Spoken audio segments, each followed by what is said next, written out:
Hi, and welcome to Feeling Beings Who Think. My name is Ariane Rice, and I am an Episcopal priest and leadership coach, and I am thrilled you are here. Self-awareness, self-regard, self-knowledge. All of these words are vital aspects of our personhood. All of us have heard that succinct two-word teaching attributed to Socrates, know thyself. Do you? Do you know yourself in such a way that you are comfortable with all of who you are? And are you able, specifically in times of transition, stress, or difficulty, to look and inquire with some level of detachment why you do what you do? Are you able to see the patterns you create, the ones that support you and the goals you want to achieve? And, sorry for the simplistic polarity here, but the flip side of that. The patterns of behavior that lead to familiar, even maybe comfortable places, but do not satisfy, do not align with who you seek to become and what you want to be doing. Today, my guest is Dr. Jamie Marich, an author, speaker, and internationally recognized expert on topics related to EMDR therapy, trauma, addiction, and recovery. She describes herself as a facilitator of transformative experiences that inspire healing in others. And she has written numerous books, notably Trauma and the 12 Steps, an inclusive guide to recovery, which, as you'll hear, is how my path connected with hers. And maybe you're wondering what Dr. Marich has to do with knowing thyself. Well, my friends, part of knowing ourselves is knowing how we hurt. And the depth of engagement we give to those hurts has so much to do with our self-awareness and self-knowledge. Being able to objectively see and work through patterns of behavior, especially when they do not serve us, I've found in my work often comes from wounds that we have yet to work through. And this is why I asked her to join me in conversation. As you will hear her discuss, the word trauma simply means wound, and all of us have them, and there's no use comparing them. There is, however, tremendous value in naming them, working through them, and seeking to heal through that work, because they do impact and direct more of our personal, professional, and spiritual behaviors than I think we want to acknowledge. So, with that, thank you for being here. Thank you for the courage and self-compassion I hope you'll bring to this topic and the personal questions they might raise for you. Please check out the show notes for resources and ways to connect with Dr. Marich. And if you want to pick up one of her books, of course, I'd be grateful if you did so via the Feeling Beings Who Think bookshelf at bookshop.org. Now, let's get to today's conversation. Hi there, Dr. Jamie Marich. Hello, Ariane. Thank you for having me. Well, it is great to see you. It's great to see you again because I got to speak with you and listen to you at my colleague and friend Tom Murphy, the Reverend Tom Murphy, hosted you leading a lecture and Q&A a few weeks ago on trauma and the 12 steps. That was a lovely time, and I was so grateful you were part of that event as the discussant. I like when I do different types of formats to teach my material, and yes, in the event that you're mentioning, I had to get to do a lecture for 45 minutes, and then you facilitated the Q&A in a conversational form. So I'm excited to be here extending the conversation. Yes, me too, because I sure do love talking about trauma and woundedness.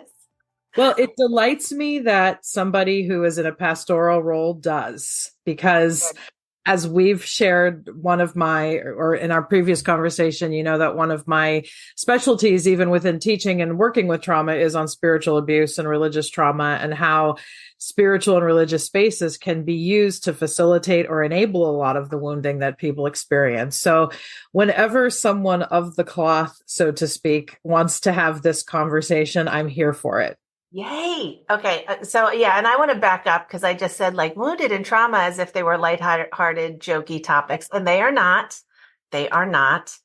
Um, I just find some dark humor that I do like talking about the deep stuff. And I'm so grateful that yes, you do want to dig into the ways institutionalized religion re-traumatizes people.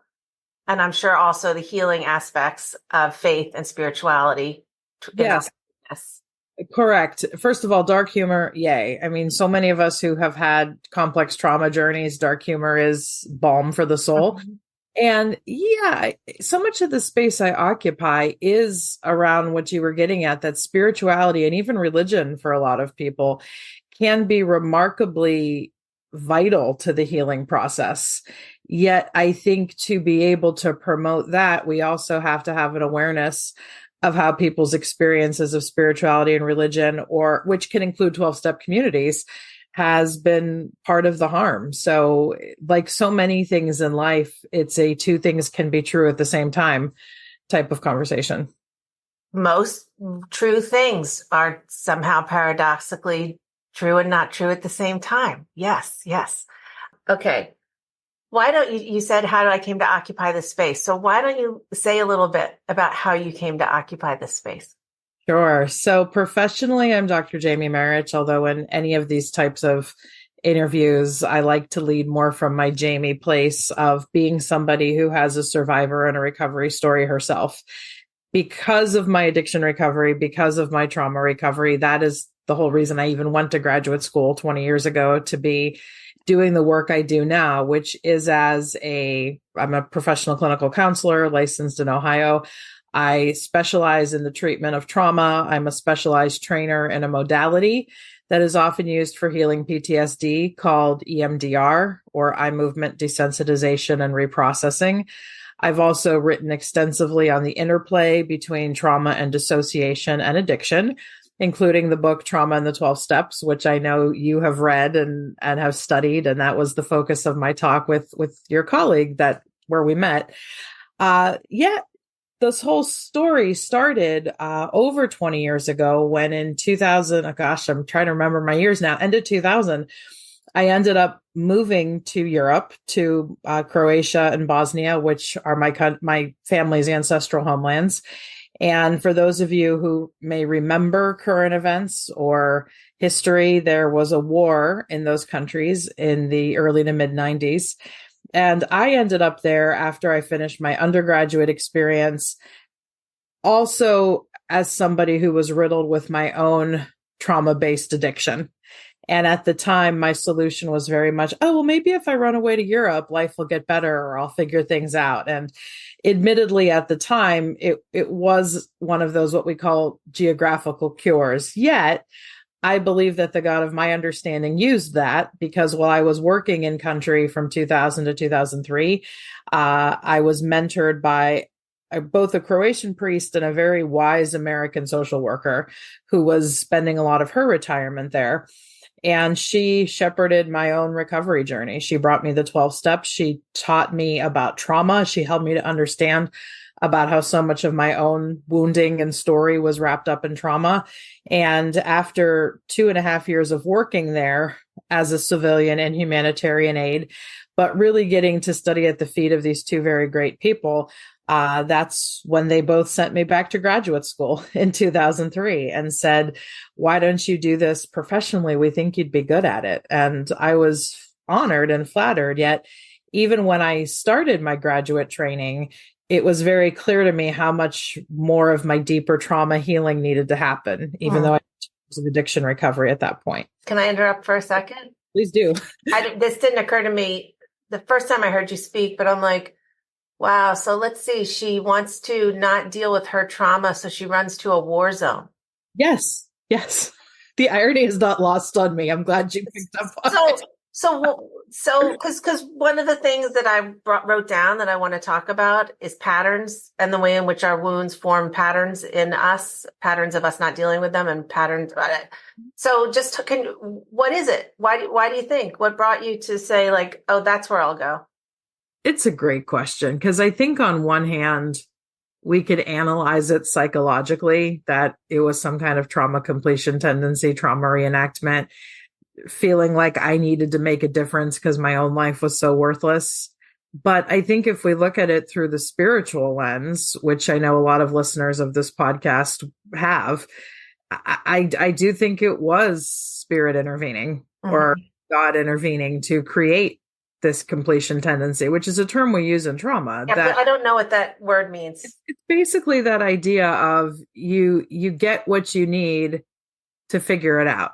And sometimes people's completion tendencies cause them to get back into unhealthy relationship cycles or other toxic situations because subconsciously we know we need to finish the work, finish the job somehow. So yeah, the fact that I did run away to a war zone, I mean, in a lot of it was about a deep desire to connect with my ancestral homeland. So yeah, that's what I was thinking too. Yeah. And even now, because my new book, You Lied to Me About God, which is a memoir, is coming out in 2024. Congratulations. Thank you. I did a lot of that excavating of my ancestral scaffolding for that book. And I do believe there was, because my Croatian ancestry had been very important to me as a child. My mother did a great job of exposing me to it. And so when the war happened, I followed it very closely. Yet I never actually stepped in the country of Croatia till 1998, which is when a lot of my own problems were starting in my life, really accelerating. Because the war and then Chernobyl before that had stalled any other trips I was supposed to have as a child. So, I think a lot of it was a deep desire to really connect with this homeland culture that had been so important to me. Yet, I don't know. It's a God thing. Like it's an interesting question, and I'm glad you brought it up because yes, I can really pick apart all of the psychological threads of what took me there. But I think when I seriously sit with the question, there's this line in 12-step recovery that God does for you what you can't do for yourself. Mm-hmm. And I believe that was a big part of what took me there. Mm-hmm.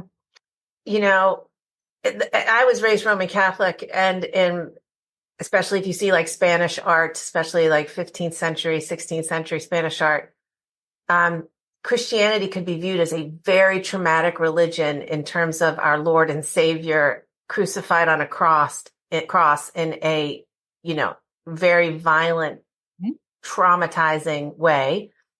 It's interesting how trauma, and maybe it would be good to ask you to define that word, but that's really like a central part of Christianity. Yes. So to that point, trauma means wound. I think you bring up an excellent thread for conversation there. And I know in another conversation we had, we talked about this whole idea of by Christ's wounds, we are healed. Mm-hmm. That I know that's certainly a narrative I was spoon-fed because I grew up half Catholic, half Protestant. I had a father who converted. So I was exposed to both theologies, and it was a common thread in both that by Christ's wounds we are healed. And I think some of the problem of church on both sides of how I was raised is that yes, it was Jesus, Jesus, Jesus and his wounds without really caring about the wounds of the people that Jesus came to serve and save. Right. And so I think, yes, a lot of that, I certainly have some opinions about that imagery that you mentioned and how crucifixion and violence can really be seen as at the heart of the Christian narrative. I mean, I think when you have wounding, you can have redemption, you could have healing, you could have resurrection. That's some of the hopefulness of it. Sometimes I think some of the violent imagery can be for shock factor. It's been a tool of abuse. Mel Gibson movie, maybe? Yeah. In circles like, yeah, but Jesus died for you. Jesus went through all this for you. And I know that the Jesus and God of my understanding never would have used that to demean people. So much of the work that I've really come to embrace and shepherd is how can we tend to people's wounds? I love how you keep using this phrase, the God of my understanding. Is that something you picked up in 12-step or? Totally from 12 steps. Yeah. In the 12-step program of Alcoholics Anonymous, which was originally founded in 1935, one of the co-founders of AA did become a bit of a holy roller Christian and was very much like Jesus, God, and get down on the knees. Yet a lot of the other people who co-founded the fellowship with him and were with him at the beginning really kind of challenged him to maybe temper down shoving the God language down people's throats so much. Because Bill Wilson, this person I'm talking about, even admitted that very few people have the kind of huge spiritual awakening he had, which was sudden, which was hit him like a bolt of lightning. He used William James's term that most people have an educational or gradual variety of spiritual awakening. And so the other kind of folks around him in the early days of AA said, why don't you soften the language a bit to include something like higher power or God as I understand him? And yeah, purely through my recovery did I come to meet and understand a truly loving God who has my best interest at heart for sure, which is why sometimes the answers to prayers I've prayed is no. Yet the God I was raised with in both religions was certainly someone who was more vitriolic, more punishment centered, more mysterious, like this dark man up on a cloud who could shoot down arrows or graces at his discretion. And both through my own addiction recovery and my own spiritual trauma and various other kinds of trauma recovery, did I come to meet a very loving God who, for me, has no gender or is gender fluid. I came to meet a very loving, still kind of mysterious in a lot of ways, God, for sure. Can you, or do you have a story that talks about finding that God? Well, yes, I do actually, as specifically as it relates to 12-step recovery, which I know is a big interest in our connection. I guess I just remember being in the Croatian part of Bosnia-Herzegovina, where I was working. And it was there that I started in the early 2000s attending 12-step meetings at my mentor's encouragement. And what was interesting is I was still actively working for the Catholic Church. I was going to Catholic Mass almost daily because I was a church musician there. So I was being exposed to a lot of traditional Catholicism and some other flavors of Catholicism too, right? Yet in the meeting, I kept hearing this idea of God of my understanding, or higher power. And I even asked Janet, my mentor at that early point, how does that more fluid permission to explore God reconcile with your Catholicism? And it was, I forget exactly what she said, but it struck me as an answer in my heart that rung very true, that this Catholic portrayal of God, if you will, works for a lot of people, but we don't want to assume that it works for everybody. And Father Richard Rohr, another progressive Catholic priest, work I really like, I was just rereading his book, Breathing Underwater. He said a similar thing, that Christians really need to get off of this my higher power is better than your higher power language. And that is very much how Janet met me. And that helped. That certainly helped to see that here was a very devout Catholic woman who was not being exclusionary about it, because in her experience of 25 years in and out of recovery rooms, she encountered a God who showed up in a bunch of different ways for many different people. And I think that was just beautiful. So through going to meetings and talking to her and reading a lot of program literature and being exposed to different ideas, like in AA, there's a beautiful teaching about acceptance, that accepting doesn't mean you have to resign to something or say it's okay, but accepting something means you're going to stop fighting the fact that it happened. I had this remarkable experience at an early meeting where it just, the bell rang and the heavens open, like, wow, all you can change is yourself. Because at that point in my life, I think I was so hung up on wanting my mother and my father and my ex-boyfriend to see my point of view and admit they were wrong. It's like, they may never change.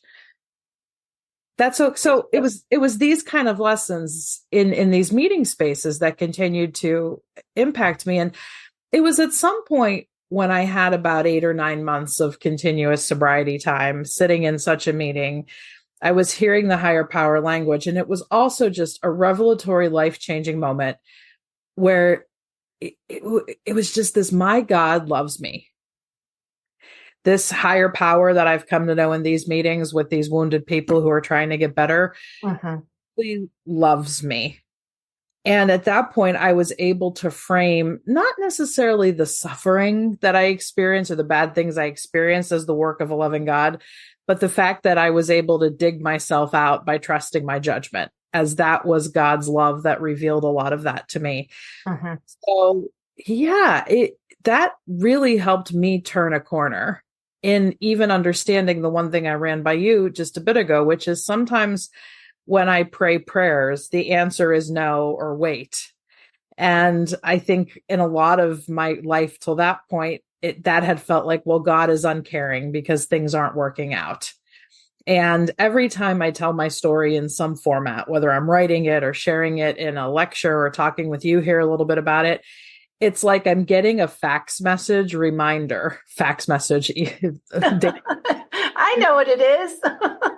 A text message. It's like God and all my guides and angels are saying, hey, remember, I've gotten you through that. I will get you through this too. So yeah, my higher power loves me. And that's something I'm so grateful for, that I was able to connect. I know that I shared with you when we talked and I facilitated that Q&A, that my first experience at an Al-Anon meeting was one of disdain and disgust because I was not at a place where that seeing people being so real with who they are, I felt so uncomfortable and was terrifying. And you just spoke about, being in this room with other wounded people who are willing to be real with who they are. And to me, this is like the intersection that we seem to be on parallel lines and more formalized rituals of worship or being together as a faith community versus the meetings that happen usually in a basement. I don't necessarily know that the two shall ever meet because they do also have different purposes. One is a liturgical, ritualized something or other. And this other thing is, the fellowship aspect of AA in that way is different. But I do wonder how in faith communities we get better at being ourselves. Because to me, and I don't know if it's just the leveling ground of 12 steps. So the leveling ground of 12 step is if you're walking in the threshold, you're saying, I'm coming here for a very specific reason. Like I'm coming here because I need help, even if I can't. I mean, the time I finally got myself into a meeting at Cabrini Hospital, which no longer exists in New York City, I couldn't even speak. I was sobbing so much. But in church, you might be walking through that church door, which I do think a lot of people are for the first time because they want some sort of help and they want God to offer that. But you're not going to be met with everybody there in that same place. Right. Yeah, to that point, I do credit so many denominations in the American church since the founding of AA making their spaces available for AA meetings and LA meetings and NA meetings. I mean, I think that is one of the most tremendous services. Agreed. Institutional church can provide, because so many, I was one of those where I thought the answer was in deepening myself into Catholicism. And I think at the time that was the container I was able to accept. But it was through working for this Catholic-based ministry that I met this woman who brought me the 12 steps. I think there's so many stories of where we can embrace the intersections. And I can always tell, it's a bit of a spidey sense I've developed over the years, when a priest or some kind of pastoral figure I encounter has had true exposure to 12-step recovery or healing therapeutic pastoral work in some way, because I think anybody who works in ministry can open themselves up to being even more pastoral, because for so many Americans, church is where we're thought we think we're going to find the help, and maybe we do. I don't know. I can only speak for myself. My experience, strength, and hope here. It was somebody that I met in the church space, brought me to meetings. To me, I know I shared this with you the previous time we talked. This is the cool thing, if you will, about Christianity, that if we are the religion of the incarnation and this idea that the word became flesh and dwelt amongst us, why wouldn't God and the divine use people? That is some of the magic, the mystery, the beauty I've learned in 12-step is how people really carry the message, we'd say in AA, carry the gospel, perhaps in a more Christian context. Yeah. Okay. I'm feeling my brain like wanting to go down 6 lanes. So, I realize that. I get that way a lot. Yeah. so I do want to just ask this question. I would like you to please define trauma. Mm-hmm. And then I would like to talk a little bit about what prompted you. Now, granted, your book is for clinical professionals. However, I do think there's a lot of wisdom. Trauma in the 12 steps, you mean? Yeah, trauma in the 12 steps. Clinical professionals is one audience. It's also for recovery sponsors. I think it is also for basically anybody who's in a position to shepherd other people in recovery in some way. Okay, so that's great, because I really want to talk a little bit about slogans. Yeah. How slogans can be triggering, because a lot of us use them very freely. And that was one of the wonderful epiphanies in your book, was like, oh, wow, I need to pay attention with some of these slogans. So remember, trauma means wound. Mm-hmm. I think I talked about it earlier, yes. But just to review, the English word trauma comes from the Greek word meaning wound. And as a clinical professional, when I'm asked for my working definition of trauma, it is any unhealed wound that a person's experienced. It could be physical, emotional, mental, spiritual. And like with physical wounds, it's often not the wound itself that's the problem, because if wounds get proper treatment, they end up maybe not being a big deal for someone, or a person can adapt to them and recover. Yet so many of the people who come into my world as clients, and who may come into your world as congregants, have had wounds that have infected and have remained unaddressed for so long. So trauma is any unhealed wound. So to your point, in Trauma in the 12 Steps, one of the sections I have in there are cautions, is some of the slogans we could use in recovery spaces or in faith-based spaces. I see both being equal offenders. I think the most horrible example of a slogan, maybe for a non-12-step audience, would be, God never gives us more than we can handle. I can't stand that. I thankfully had a really great rabbi in my CPE training help me understand why that was not a helpful phrase. Yes. And even myself, as a pretty progressive, clinical, spiritual person, and my brother, who's a very traditional Catholic priest, we both agree that's just bad theology. Uh-huh. It gives us more than we can handle. Yet how often might a pastor, a priest, a minister, a rabbi, or your mom or your grandma, or just some faithful say that? Because I think sometimes it comes from a genuine, I want to be helpful. But a lot of times we offer these slogans because we don't know what else to say. It's certainly not something we're trained to do, to say in response to someone's pain, oh my God, that sucks. Can I sit here and be with you? Right. It's neater to throw out something like, God never gives us more than we can handle.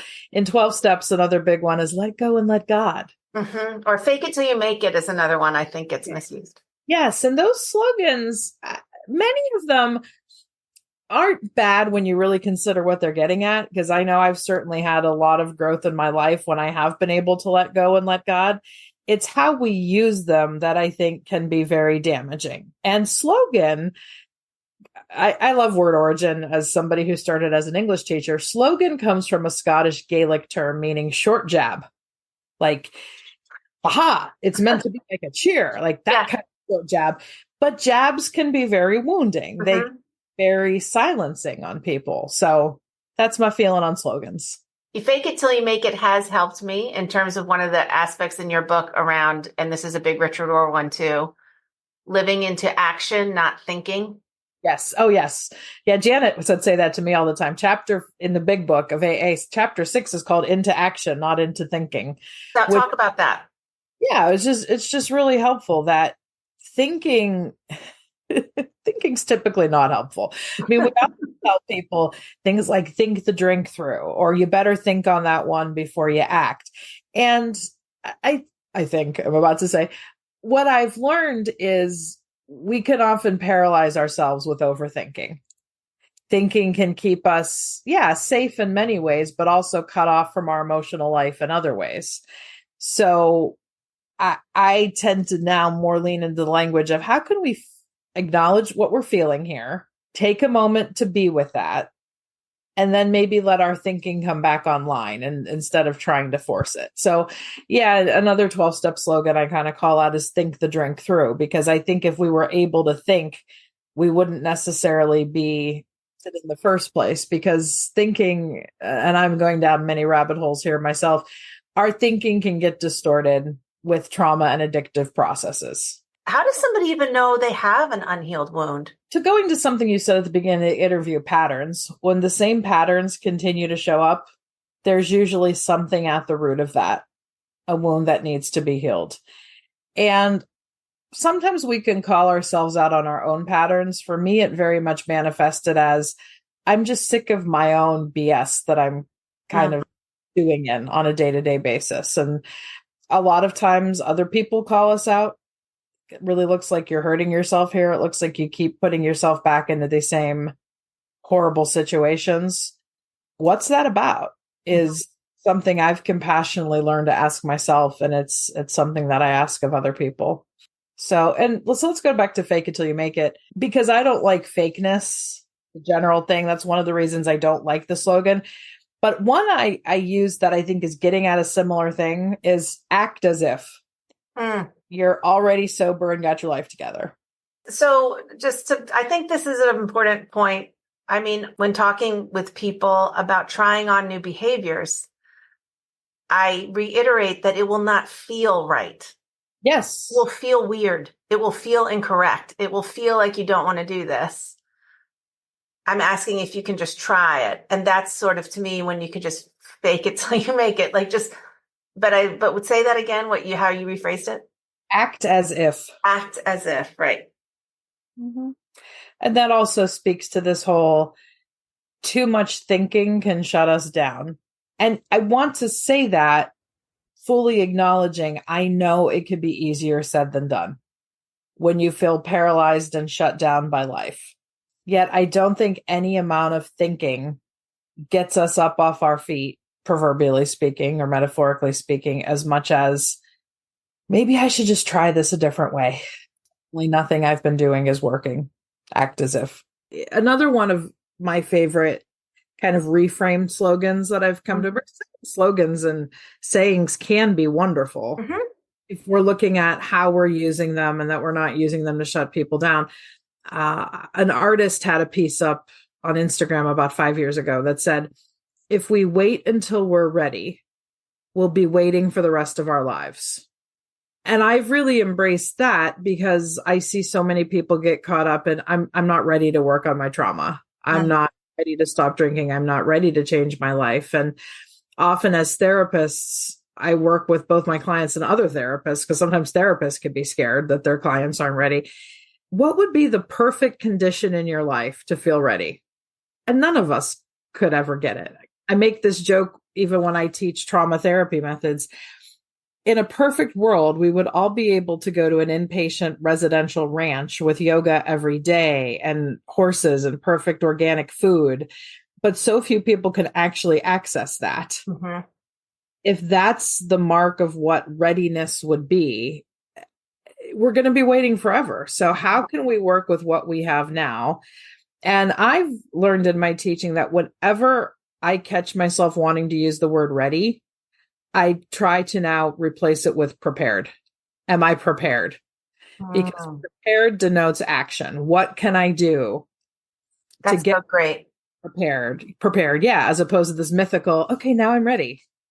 That's so great. I just want to add to that, totally applies to preaching, in my opinion. Yeah. Oh, go on. I'd love to hear more about that. Well, it's just, so I preach extemporaneously, but I work very hard on writing many, many things down. But at this point, I have to prepare myself to preach. I prepare myself by doing the research. I prepare myself by sketching out the outline of what I want to say. I prepare myself through some silent meditation and visualization. But then I just got to stand up there and be with my people and talk and trust that I'm prepared to preach. Because to me, preaching isn't just reading something.